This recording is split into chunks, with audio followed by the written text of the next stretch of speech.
Good morning, everyone. I know we can do better than that. Good morning, everyone. My name is Robbie Curry, and I'm the founder and CEO of the Marcus Literacy Project. I'm here joined by colleagues of mine, which I will, in a moment, introduce each. To my left here, I have Mark Angel from Amira Learning. Next to Mark is Dr. Jean Kerns from Renaissance. We have Lisa Omasta from Learning A to Z, which I have come to learn is a Cambian Learning Group company. To the left is Sunil Gunderia from Age of Learning, and then we have Rose Elise Mitchell from Scholastic. Thank you all for being here with me today.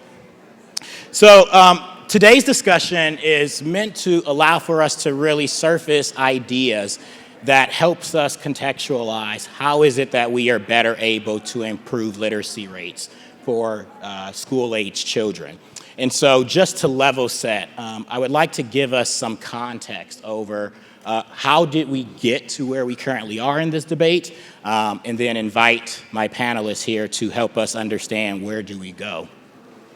And so the literacy crisis in America did not start with a pandemic.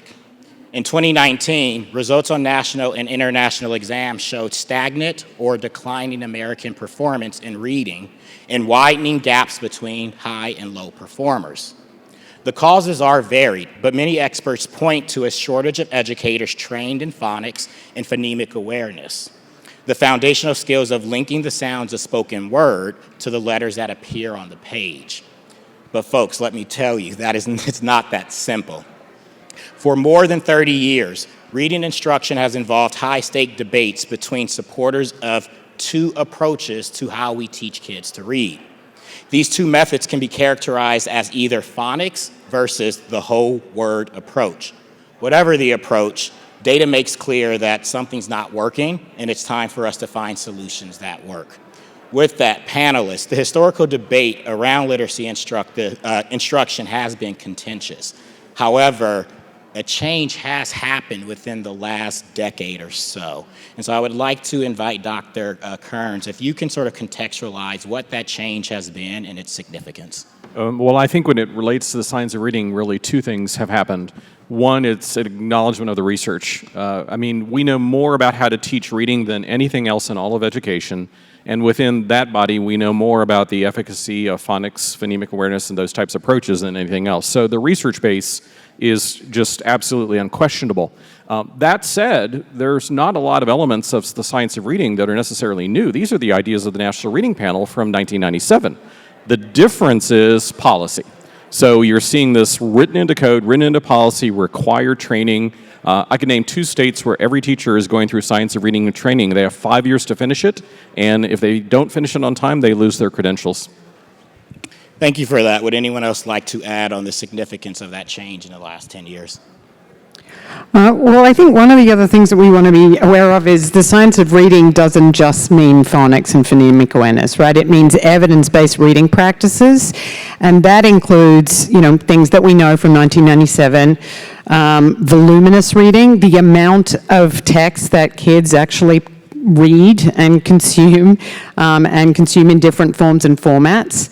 Has a significant bearing. The rich get richer, the poor get poorer. The Matthew Effect by Stanovich and Cunningham is, a seminal paper on why reading a lot is as important as explicit systematic instruction. So I think we have to balance that out. And then the second point I'd make is, we're talking about young children who are, especially now post-pandemic, relearning or learning school.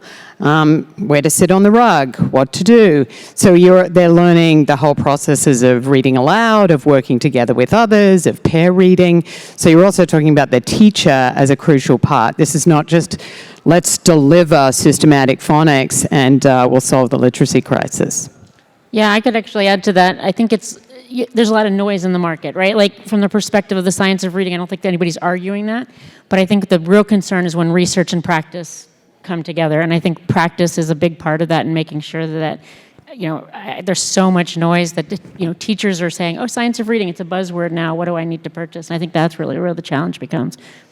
Thank you for bringing that up, and I think that's exactly where I would like to spend some time. And so when we really think about this idea of a general acceptance of the science of reading, one of the questions that we have to ask is there general acceptance, number one? And then if there isn't, what does this approach as it currently defines the conversation either miss or underappreciate when we have to think about how kids learn to read? Who would like to take that question? Well, I'll speak for a second to the general acceptance, and I think the answer is no, not yet.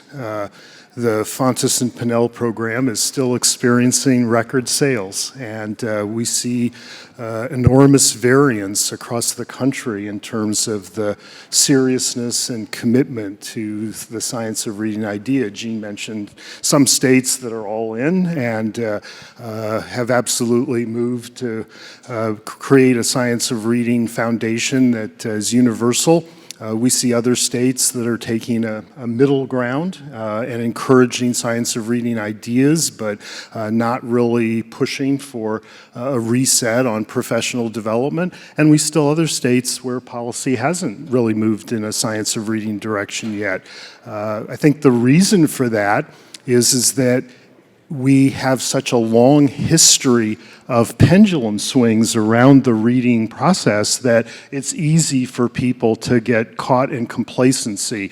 And this is where I think definitionally it's crucial for us to see science of reading as not just a return to the argument about phonics versus whole word, whole language. It's really important to see science of reading as a translation of the research and the evidence into classroom practices. And I think cast that way, as Dr. Moats casts it, we're going to get a much broader and wider acceptance. Thank you for that. Dr. Kerns, I saw you were about to add. Well, I was going to add to it. I mean, I think Mark's very valid in saying there's not consensus. There's actually more consensus, though, than this than maybe we've had before, so that may be a win.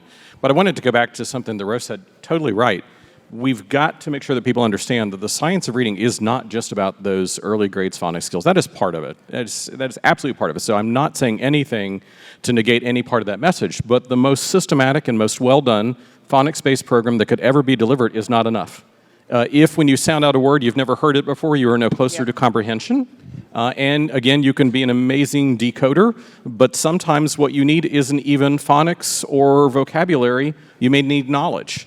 If someone says that was her Waterloo moment, or makes a reference to the Berlin Wall, or that's a Trojan horse, or the litmus test, or the half-life, those things come from the arts, they come from the other content areas that we cut, which, you know, sadly, Robbie, you began by saying we've got these flatlined literacy scores. Think about that. We have flatline literacy scores when we implement it, No Child Left Behind, ratcheted up accountability, cut time from anything that wasn't ELA and math to give more time to those subjects. And sadly, what the research on background knowledge and wide reading is telling us is you cut your nose off to spite your face. Yeah. Because those kids needed to be in science and social studies class and in the arts so that they could hear the names and dates and places that are also part of becoming a literate individual. Yeah, so Gene, I don't know how you feel, but we see a model that really helps to cut through this kind of simplistic back and forth as being Scarborough's reading rope, right? It's just a beautiful representation of what you talked about.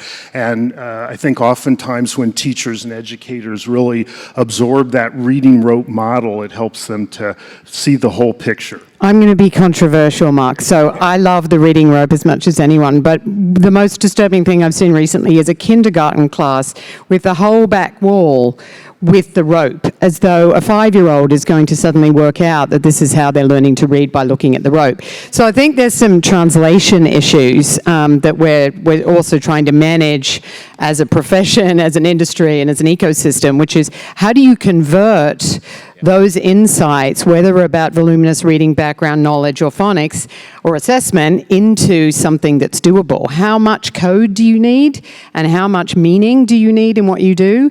And it's different for every kid. It's the dosage of those pieces is going to be different. And that's how we've approached it. We have a personalized mastery learning system that systematizes the phonics instruction along with the reading that is tied to it. So we're optimizing for both phonics instruction on a one-to-one basis effectively, because the teachers in the classroom, certainly pre-pandemic, but more so post-pandemic with the kindergarten bubble that exists, need more support And so having a supplemental system that personalizes to each child, both on phonics and comprehension as they're learning, is something that can drive results. Thank you for that. I think where we're sitting now is this idea that while there has been an acceptance of the research, we have yet to see practice match what we understand both cognitively, what we understand in terms of best practice. And so when I hear you say, Lisa, the problem entails when the rubber hits the road, essentially. And so let's actually go there, right? And so we talk about theory a lot. We talk about what is best practice. But as the data indicates, we still have upwards of 65% of our kids leaving third grade unable to read on grade level. So something's not working. And so when we think about a general acceptance of the science and how that science is catching up to practice, where do we go? How do we begin to think about addressing the crisis that we know to be literacy in this country when we are still unsure of how it is that we practically begin to teach kids? Would you like to start off, Lisa? Thank you. Yeah, I'd be happy to. So one of the things that Learning A to Z does that's, I think, a little bit different, there's AI, there's personalized learning where a system will tell you. We focus on the teacher as the heart of the instruction. And we focus on teaching the teacher and the students where they are and helping them through the journey. We recognize that there's the research. We recognize that research and practice have to come together. And we really think about it from, okay, where are they today? We meet them where they are. And so, for example, point of use professional development that is both in terms of available right when they need it and based on how that student is doing, it adapts to what that student needs at that particular moment. So I'm teaching the teacher at the same time I'm teaching the student, which will live beyond just, okay, I'm gonna have a babysitter in the back of the classroom that'll teach those students just how to read. You bring up a really good point, and I'm curious to hear what the other panelists would have to say about this, but the connection that humans, actual teachers, play in this process, I think oftentimes get ignored. And so I'm going to come to you in a moment, Rose, but just to sort of position us, to the extent that we can acknowledge and recognize that there are gaps in our teachers' knowledge around effective instruction, in the supports that they need, what does that look like in terms of being able to provide that type of training? And transparently, I'm glad your company's doing it, but how do we do this at scale? How do we think about a critical element of reading instruction being teachers who, through no fault of their own, have not either been properly trained or, depending on the grade that they're teaching, it has never been a part of the design of how teachers learn. And so, Rose, if you can jump in here. I can see Mark's desperate, but yeah, I can see it as well. We'll get there. So I'll set it up, and then he can take it. So I think there's three parts to this, right? There's the child and what they can do. There's the teacher, and there's technology, and getting the just right triangle there, I think, in the classroom, again, going back to the fact where, particularly for reading acquisition, we're talking about 5, 6, 7-year-olds, is really where the magic can be. So some of that is in situ professional development, like Lisa talked about. Some of it is the efficiency that assessment can bring, but a lot of it is equipping the teacher to be able to manage that process. And there's a reason why F&P has been so successful, and that's because the A to Z system is really easy. And until we make Scarborough's rope and the science of reading in all of its, as we discussed, as easy as that, we're not going to be able to help teachers make that triangle doable at scale. And so I think there's both science and asking teachers and watching teachers to get their best practices to make that work. Mark, please jump in. Yeah, so I think one of the things we really need to compare is the situation we put teachers in compared to other knowledge workers in other parts of the world. And we often have a tendency to sort of say, oh, our problem is teachers have had insufficient professional development. You don't hear too many people saying, our doctors have had insufficient training.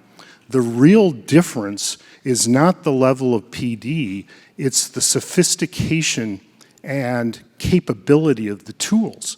What we've given doctors are fantastic tools like MRIs that uplift their capabilities and allow them to be diagnosticians in ways they weren't 10 or 15 years ago.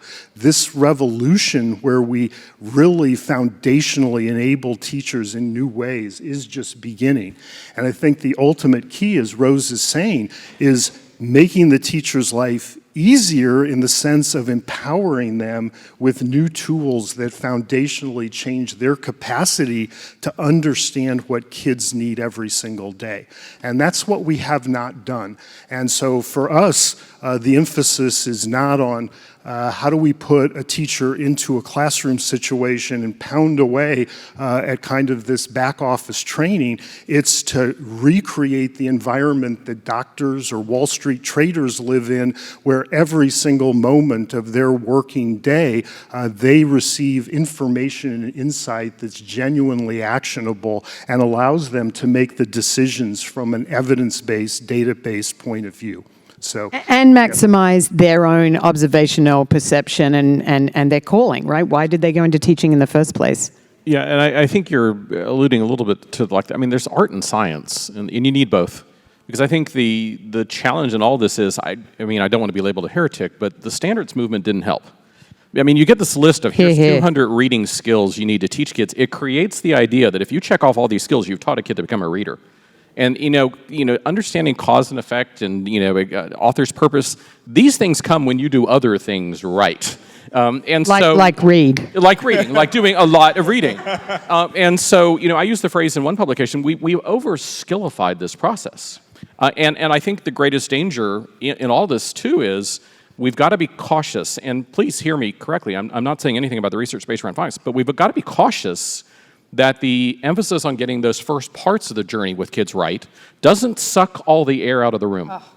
Because I sat in one training like 2 weeks ago, and the level of detail the trainer was going into, I'm thinking, I don't know that a teacher needs to get there. We're not giving people master's degrees in linguistics. But isn't that where meeting these teachers where they are, I mean, and really understanding where they are and what they need at that particular moment is really most essential? Well, my point was, I think the trainer was overzealous in what they were doing, going much further. Because I think you're understanding what I'm saying, Rose, is we get the basic lessons. I mean, let's be clear. Daniel Willingham talked about this. The effect size of phonics is 0.4. That is not huge. But the magic of it is it's easy to pull off, and almost every kid needs it. We treat it as if it's got a 2.0 or a 3.0 standard deviation in terms of effect size. It is what it is. It is the foundation upon which all sorts of things need to be built, and primarily what's built on top of it is voluminous reading. Yeah. And what's really exciting about what Mark was saying with technology and what it can do, and what you were saying, Rose, in terms of really enabling an ecosystem, so understanding moment by moment in real time data from the child is generating in terms of their capabilities, and then that data empowering the teacher to further differentiate instruction and do what a human can do best, and allowing the system to understand where each child is in the classroom in terms of their reading trajectory. To the extent, and I want to get some other ideas out here if there are some other baking here, but I think the extent to which we are thinking about teachers and the supports they need, my push here is then how. How do we do that? Specifically, what do we begin to think about and how do we begin to support teachers in being able to make that transition? And so that question can be out there, but I'm also interested in, are there other ideas that we need to elevate that begins to approach how we get from where we are? If you think about it, we all know the research says if you go to the gym and you work out on a regular basis, you're going to be in good health. But most of us don't do that. So I question the human being. And I have great equipment. If I go to the gym, there's fantastic equipment in that gym that will enable me to get stronger. But if I don't go to the gym, if I don't understand how that equipment works, if I don't fundamentally understand it or am even comfortable with it, then I'm probably not going to go because I'm scared. And there's so much just human behavior and making sure that, okay, if teachers are here, and even policies in the states that the policies are making, they're not the most well-informed policies either, right? They're not necessarily policies that are aligned to the research, right? And so, or in terms of the practice of that research. And so how do we take the human being? And like I said earlier, we really focusing on where they are today And how do you get them to where they need to be in all parts of that? And that includes the student, that includes the technology, Rose, to your point, right? It includes all three of those pieces. Does it mean you sit them in a room and teach them, letters instruction? Absolutely. But does it mean you leave them there, right? Probably not. Does it mean you don't have a tool like Amira Learning, right, where there's something that's really helping them? But I think it doesn't take just one. It takes all of those pieces coming together. So the science of reading is about looking at effect sizes and trying to take seriously what this mountain of research that Jean talked about tells us. And I think it's fair to say that there's two mammoth effect sizes we've seen pretty consistently in the research. One is when we can help kids through a small group or one-to-one tutoring process, right? That has consistently scored extremely high.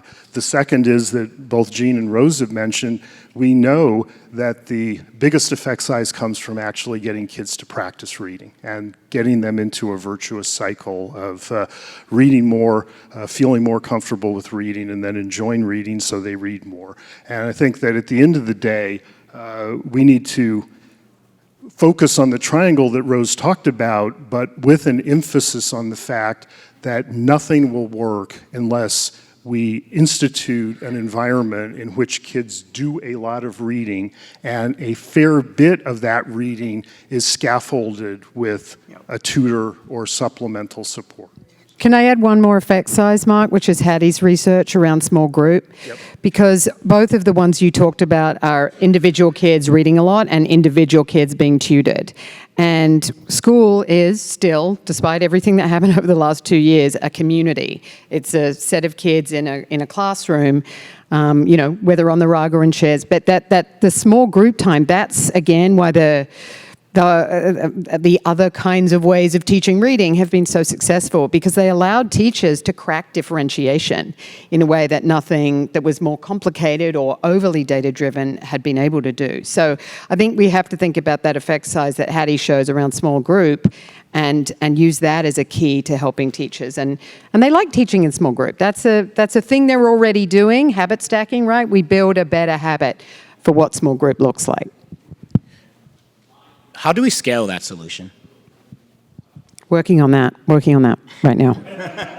So do I get to give a sales pitch? And I appreciate that, right? Because I think this discussion has focused in the area that I think we need to focus, right? It's on the human. Everyone up here has a product in the market that is attempting to address the shortcomings that we have seen, that is at the heart of what we understand to be the barrier for increased literacy rates. And so, absolutely, you can give definitely. Well, I'll avoid the sales pitch, but what we the scale question, though, please. The foundational issue with small group is, what are the other kids doing that's productive while the teacher's doing their magical thing, right? The teacher is going to do this magical, wonderful thing, but that leaves the problem of all the rest of the kids in the classroom. And I think this is about finding the right model and balance with technology and the teacher. What we need are stations in that rotation model that, if not as effective as the teacher, at least have huge effect size and kind of compensate for the fact that otherwise that's wasted time, right? I appreciate you saying that. I would say, as a former classroom teacher myself.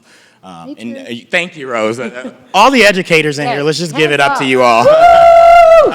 But I'm going to make a real comment that I want us to appreciate. As an educator, I use technology to do what I knew how to do best, right? And that was to be a teacher.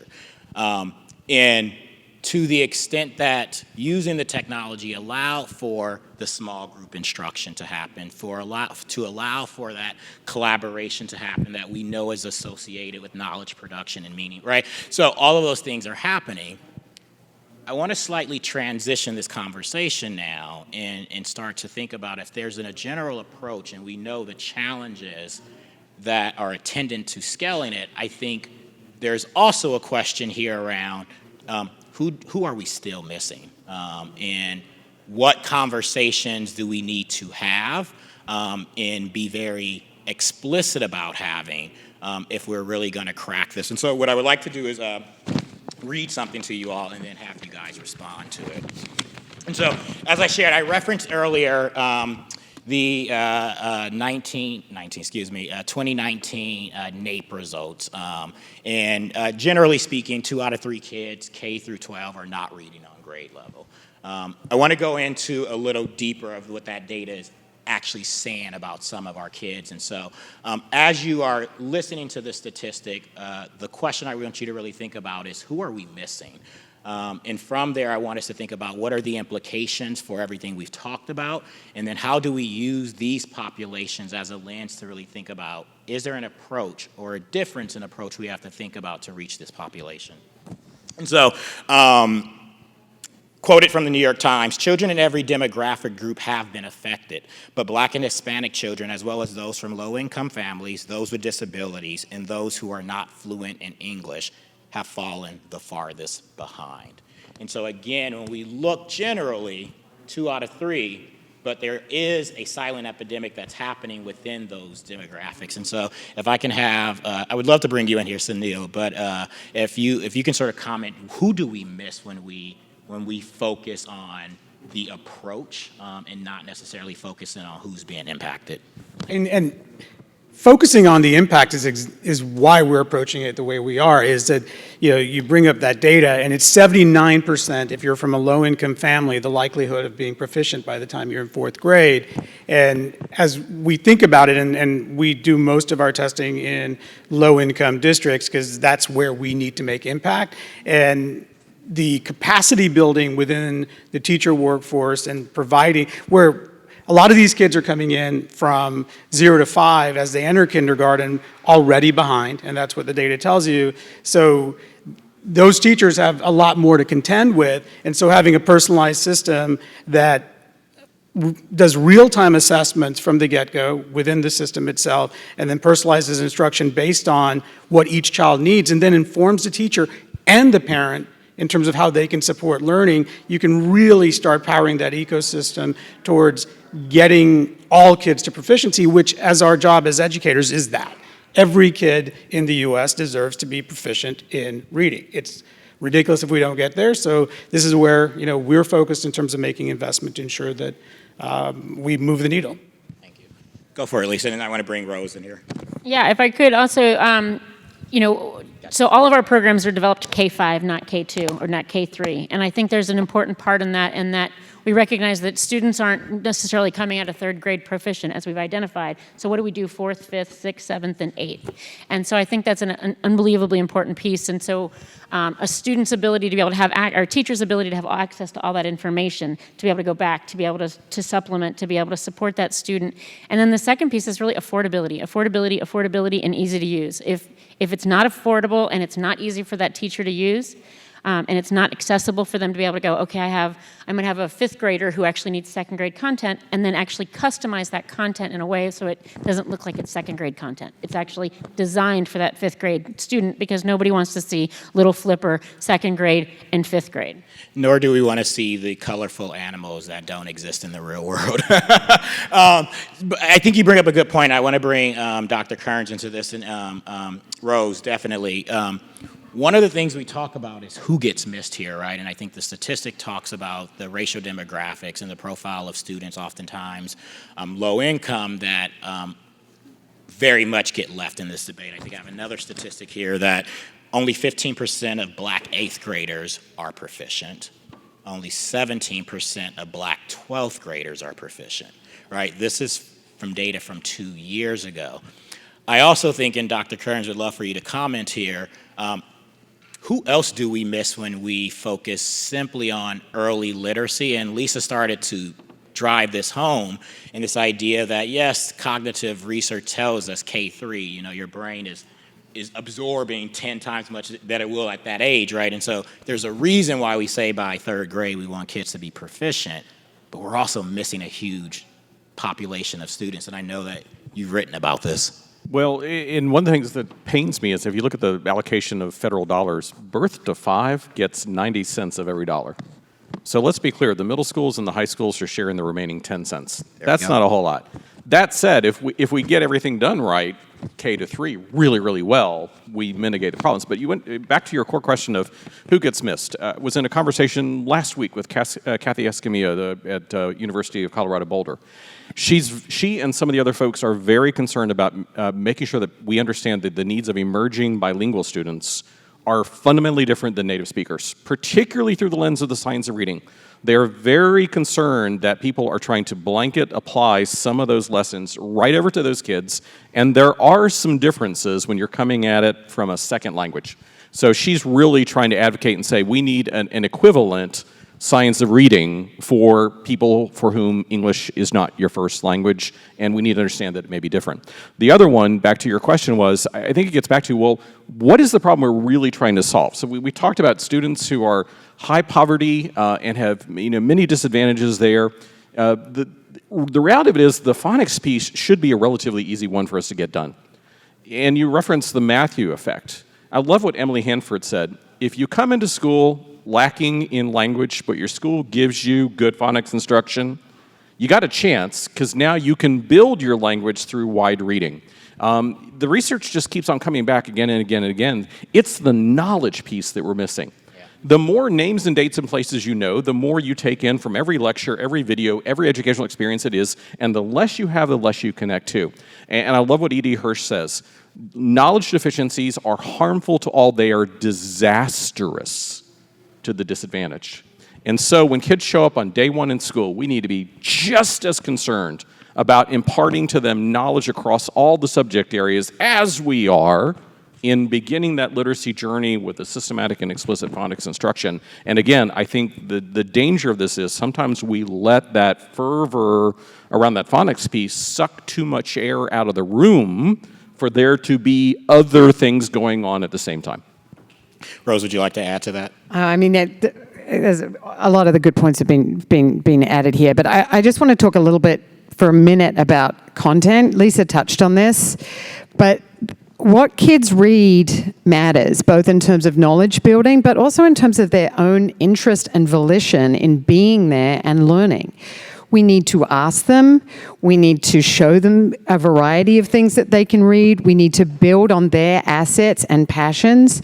Black and brown children need to see themselves, their families, their communities in the books that they're reading, in the online content. I mean, and that can't be tokenistic. It can't be census-based. Well, this percentage of it's got to be as broad as it is. It's just like DEI for your communities and in your companies, right? You don't have one candidate and then one black candidate and 5 white candidates. You've got to have breadth. And so the amount and type of content and making it respectful for culture but also age is a huge part of what we need to do. And then that content needs to be wrapped in experiences which reflect the kinds of lives that kids are leading. So that has got to be, I mean, we haven't actually talked about what you're doing, but maybe we will. Maybe. Rose, you're giving me so much life right now, and I would honestly say Dr. Ghodie Muhammad's book, Cultivating Genius, I think would speak specifically to that, and I think her understanding of cultural frameworks in which kids need to be, it's this idea of recreating this environment, right? I'm careful not to always quote the statistics, I need to find it, but one of the greatest periods of increased literacy rates for African Americans were post-emancipation. And part of the reason we saw that is that they created these literacy communities in which it was not simply about being able to read the words off the page, but being able to do exactly what we're doing now. Right? Discourse, right? Discourse, exactly. Right? And so we have about 5 minutes left, and I want to make sure I honor the time that we have. And so, Lisa, you were speaking about this. It is absolutely what I know a lot of the products do, which is this idea of like, how do we meet the learner where they are, right? And I think we have to have a broad-based approach in order to individualize that approach because each kid is different. That also then begs the question. We started this conversation framing the debate between phonics versus whole word. And I think where we've sort of emerged this idea is an appreciation of not only understanding where kids are and where they need support, but making sure that we match a solution to the right segment. And so part of what I'm now asking us to think about is the debate has always been defined as early literacy, early literacy, early literacy. Is this where we need to keep the debate? Do we need to in any way expand how it is that we think about the segment that we are addressing in order to be able to capture those who we are losing? It feels like a yes and. Go for it, Lisa. I mean, I don't think anybody on this panel would say, no, let's shift our focus. But you got to get it right. But you also have to make up for the years of not necessarily getting it right. And I mean, it's harder, right? There's unlearning, there's relearning, and there's, the kids that, I worked on Read 180 for 15 years. Kids at 14 years old who are reading at a second grade level do not want to be in school. They are unhappy. School does not work for them. Because they can't read, they have no access to the rest of the curriculum. It is miserable. We have to make it less miserable before we start shoving our controlled vowels down their throats. I came across Sorry. I came across a haunting term when I was researching for a book, garden variety struggling readers. That is a student who has no cognitive impairment. There's literally no cognitive reason that child does not read well, yet they don't. And it's shocking that we create so many of those. Yeah. We used to call it ABT, ain't being taught. Yeah. It's part of it, but you have some kids. If you've got dyslexia, there's a particular need. Then you are not a garden variety struggling reader. You have a reason that we need to address that kind of thing. But it's haunting that term exists, and I prefer, instead of so much emphasis on just, I prefer literacy acquisition the whole way through. And we need to understand. I take the whole landscape and divide it into two areas: before you know the mechanics of reading, after you know the mechanics of reading. Because before you know the mechanics of reading, I got to teach you a lot of skill-based kind of stuff. I, as a teacher, must impart that to you. After you have those mechanics of reading, then there's the capacity of self-teaching. Through all that voluminous reading, you're going to acquire vocabulary faster than it can be taught. That sounds like Gene Shaw, not Scarborough, but that's The two phases, I worked on that in one book. But yeah, and actually the self-teaching hypothesis, David Scher, University of Haifa. Right. So you've written extensively about that. And that's what we have to equip through the right materials and the right experiences so the kids read a lot, get engaged in it, and go from there. Yeah, we have about 2 minutes left, and so I want to honor that. But I think this final piece of the conversation is having me really think about, so this is more of a statement than a question, but I think the implications for everyone up on the stage are real. The numbers don't lie. I think the thing that we have to remember is that when we are looking at the numbers, sorry, I get choked up when I talk about students. We're talking about kids, and the data and research is highly predictive of an unfavorable outcome for kids who do not learn to read. And so I guess the final statement here, and you guys can comment on it, is that what merit should we give to designing around our most vulnerable populations, and how are we even doing that if we are? And so again, curious to hear how you guys are thinking about that.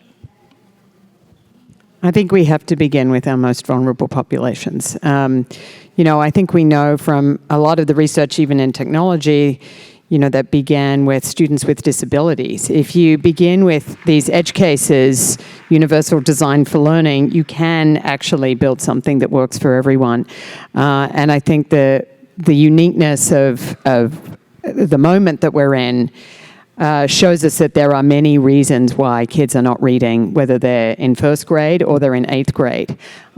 We have to start by talking to them, designing with them, and making sure they have the worlds that are created in the content we give them that resonate with them, because their feelings about how they read are as important as their skills in reading. Thanks for saying that. Last comment, Lisa? Yeah, I was just going to say, again, the students aren't really important, but the students aren't teaching themselves. And so I feel like it's providing the teachers with the resources, the skill sets. What is the different language I need to teach? What are the resources I need? How do I make sure to your point, Rose, the representation and that they can see themselves. But if I, as a teacher, don't understand how to teach that student differently or what's the different pieces, and I think it comes down to making sure they have the instructional resources, the instructional practices, that they have the PD on demand when they need it. Well, I would like to thank all of our panelists for being here today. I know you guys are all doing some great work. I would like to thank you all for being here with us today, and have a great rest of your conference.